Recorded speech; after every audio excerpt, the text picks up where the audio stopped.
இப்போ ட்ரெண்டிங்கில் போயிட்டுருக்க மாதிரி கொக்கி நம்ம எப்படி மிஷின்லேயே தைக்கிறதுன்றத பார்க்கலாமா? ஆனால் நான் வந்து எப்படி தைச்சிருக்கேன்னா, எப்பவுமே போல் நம்ம கையில் தைப்போம் இல்லையா, அதே மாதிரி பட்டி எல்லாமே ஃபினிஷிங் பண்ணியாச்சு.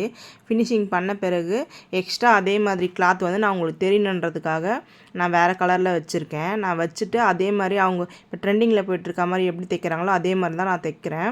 அதில் வந்து ஒரு ஹோல்ஸ் வந்து பெருசாகுது, ஒரு ஹோல்ஸில் வந்து சின்னதாகுது. அப்போ நம்ம கொக்கி போடும்போது என்ன ஆகுதுன்னா, அந்த கொக்கி வந்து நம்ம ஃபிட்டாக போடுறோன்னா அதுக்கேற்ற மாதிரி பிடுங்கிட்டு வந்துடுது.